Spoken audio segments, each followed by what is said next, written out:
You can start, Joe. Boys, girls, all my Trombogs out there, welcome back to other Robert, and welcome back to a Rob and Joe live stream. It's been It's been a while. like what, 5 months, 6 months since we've done one. It's been a little while. Good to be back, Rob. How you been?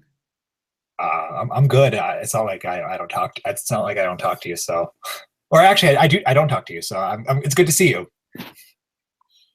It's good to see you too, Rob, and it's good to see everyone in here that's watching right now. Thank you all for tuning in, and all of those who are watching this after we did it live.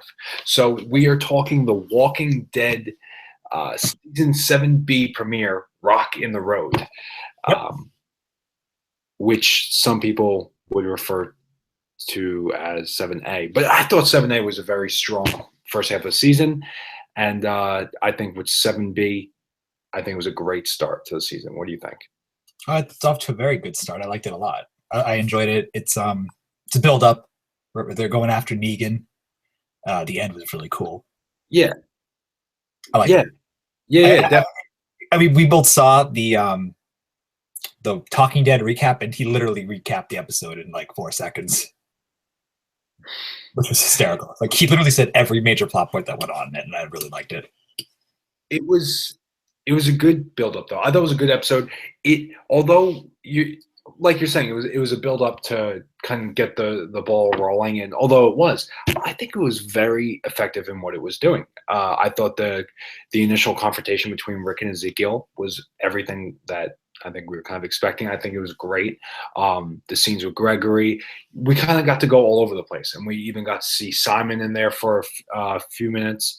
It was great. I thought this episode really, for such a huge ensemble right now and so many different points going on, I thought this was a great way to encompass all of it right now, especially in the season B premiere, which is kind of the episode you kind of want to reintroduce us to what's going on, to kind of have everything involved, even Carol and Morgan. I thought that was a nice way to juggle the episode.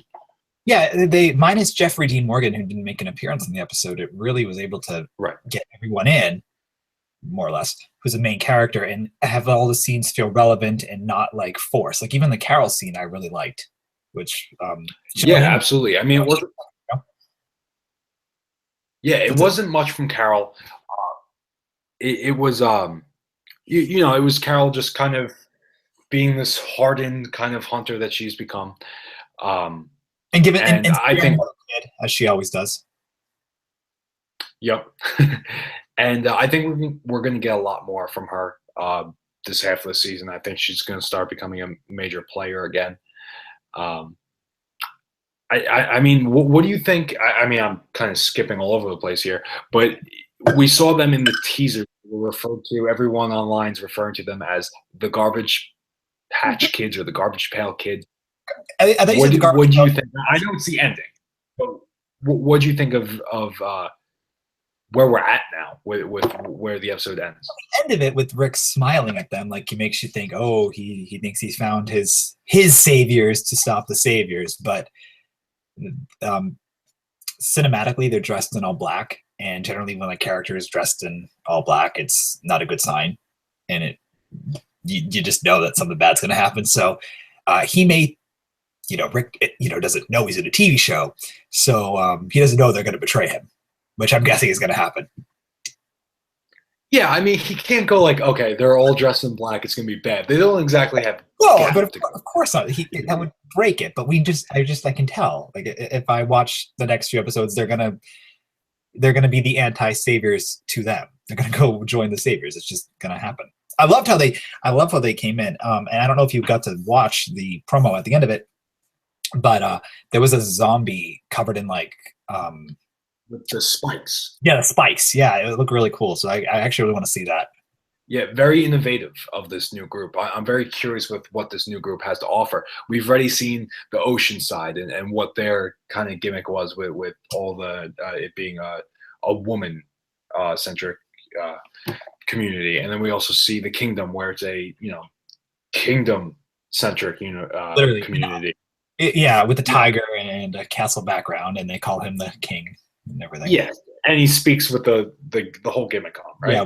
So So it's interesting to see all the different lifestyles and ways about all these communities. I'm curious to see what this new group has to offer. And like you said, the walker that's kind of hardened with the spikes on it seems that they found a way to make walkers even more dangerous and to use walkers essentially as a weapon, which we've seen kind of in the past, but this is really taking that to a new level.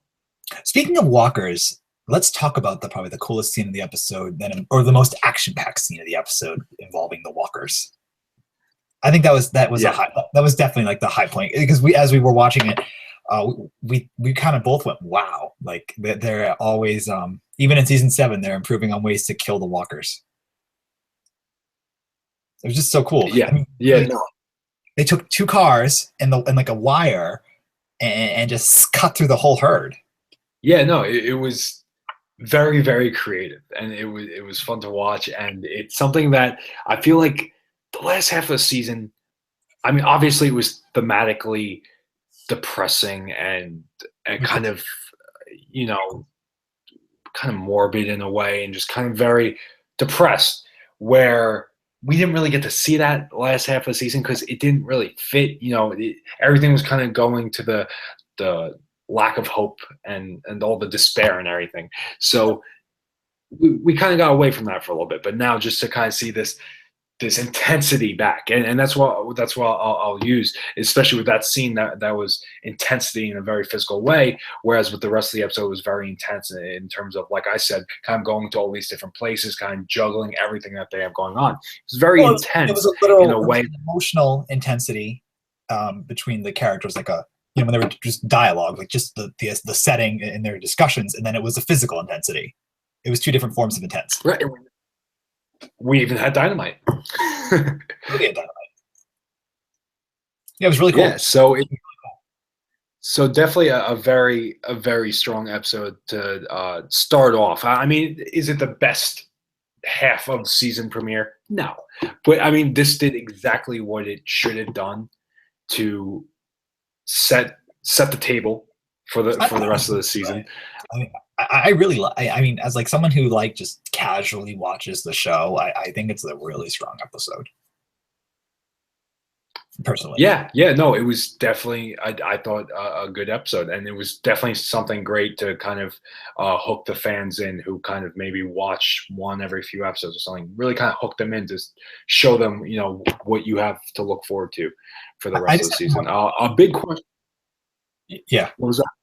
I said I have one more comment, and my comment is the show is so heavily casted right now, and you at the end of it we saw this whole new group, and it's just like, how are you gonna add more people to your show and give them all equal opportunity for screen time, etc.? I mean, I guess in the previous seasons they like divvied it where it was no longer groups. It was like it was groups, not the whole group, like subdivisions of it. But it's like, yeah, this kind of showed how you can do the whole thing at once. But I'm like, you're adding in, that group is huge. That trash kid group is gigantic. So how do you do that? Yeah, they're going to be, introducing new characters with this new group. It's going to be tough because you're looking at a lot of characters. But other shows can pull it off. I think it's fine. We're not going to get the storytelling where it's everything every episode. That was just, I feel, probably just for the premiere, just kind of reintroduce us. But they wouldn't be able to do that every episode. I'm sure we're going to go back to, we got it in 7A to a very large degree. There was the whole episode where Daryl was in episode 2 where he was first captured, and then there was a whole episode with the ocean side. We had these really standalone episodes. I'm sure we're going to get that in this half of the season. However, what was that? I said I agree with you. I'm agreeing with you. Oh, okay. So yeah, one large question I have at this point, and like you said, we did not see Negan, although we heard him on the walkie-talkie that Jesus stole. Yep. Eugene was kidnapped at the end of season 7A, and it's going to be very interesting. They've been teasing him hard with what's he going to do, because Eugene's one of those characters that it's kind of shown to a point that in a lot of situations he doesn't really have too much of a backbone. Although at times he'll redeem himself, ultimately that is what the character is. So for Eugene to essentially go through what Daryl went through, we saw what Daryl went through. It was very, very tough, but Eugene's not very really hard for him to. He could break easily. Exactly. So that's what they've been teasing: is he going to break? And this half of the season, you've already seen some marketing that there's a traitor in the group, or so be it. So is he going to be a potential traitor? I'm going to put in my guess right now, say no. I think by traitor, I think they're going to be referring to Richard. I think Richard's going to be taking things into his own hands to try and push the kingdom. So I do not think Eugene's a traitor, but that is definitely a question that they've been asking, and is definitely one still open, and especially since they did not tackle the Eugene thing this episode, it leaves us to question where Eugene's at right now. Okay. Right. I don't really have. I don't like to speculate with any show, in all honesty. So I don't really have anything like that. But I like listening to what you had to say about it, because that is a good point. Right. So I mean, we'll just have to see. That was one thing that was I think glaringly obvious. Just glaringly obvious in terms of what was missing from the episode. I mean, I think I would have liked to see a little touch of Eugene here, but maybe something like that.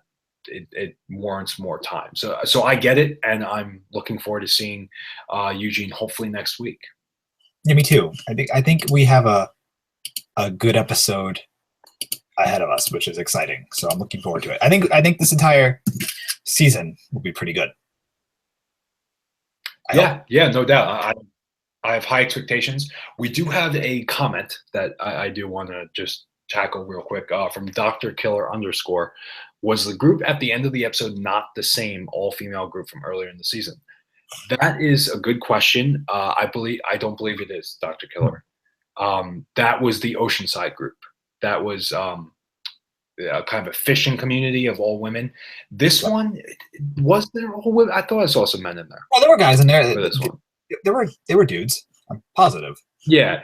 This is the group that's been dubbed kind of online and from these teasers and everything as either the Garbage Pail Kids or the Garbage Patch Kids, possibly. And it looks kind of like a. If they're called the Garbage Patch Kids, that's going to be just hysterical. Just given the. Well, I mean, that's just.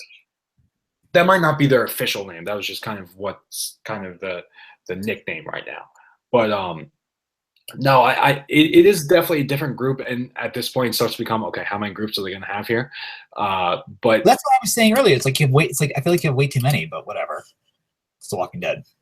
I guess that's what you did. Yeah. I mean, that's a good point. Dr. Killer just said he can't recall seeing men. I didn't think so either. Rob's saying he saw men, so obviously I'm taking Rob. I'm believing Rob here. But I'm positive there were guys. But yeah, I didn't see men either. But I don't think it's not the same group. I mean the settings are very different. That was a fishing community that wanted. Yeah. Well, they're inland. They're not at the ocean side. Yeah, well, very different agendas too. They wanted to be unnoticed, whereas this group, they made themselves noticed in a big way. So possibly kidnapping Gabriel even. So very different agendas from both groups here. So if for nothing else, that alone I think kind of distinguishes between the two groups. Agreed. But yeah, I think that's everything for this episode. I think we talked about it at great length. Hopefully we answered your question, Dr. Killer. And that's it for me. Rob, do you have any final points on The Walking Dead Season 7B premiere? I want a tiger. I like the tiger. I think that was probably one of the best moments of the episode. Like the little bit, because the show it doesn't take itself too seriously enough because it can throw in light humor, and I enjoy that. Like when they're like, he has a tiger. Like I love little moments like that where they can still somewhat laugh even though they're in a post-apocalyptic world. Yeah, it is apparently very expensive though to put the tiger up on there. So I'm not expecting it to be around for long. Yeah, me too. I think it's gonna die, which is sad. Yeah, probably gonna get eaten. So I thought they were gonna get killed by a walker or killed by Negan. My two guesses. A walker. I'm sure it'll be a fight with the Saviors or something. It might not even be on screen. Yeah, I guess not. I just have to say, I think that I don't know who wrote the episode script, but I did enjoy, because it was such a dialogue heavy based episode. I did enjoy the dialogue like a lot. Yeah, good point. That's not something that we actually mentioned. Yeah, no, dialogue was great. And music too. Music I thought was The show always gets me, or the lack of it sometimes. Like even like the those music is always great. Music's always good. Here they captured a very specific kind of feeling.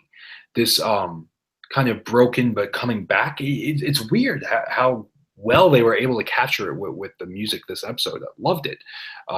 Very, very effective use of music in this episode. But yeah, that's it for us for the Walking Dead Season 7B premiere, Rockin' the Road. Let us know what you guys thought about the Season 7B premiere, anything that you want for the rest of the Season 7, and any predictions that you have for the rest of the season. So, yes, some comments. Yeah. And tell us down below. Subscribe. It takes around that much effort to do so. Until next time, you've been traumatized. Bye, guys.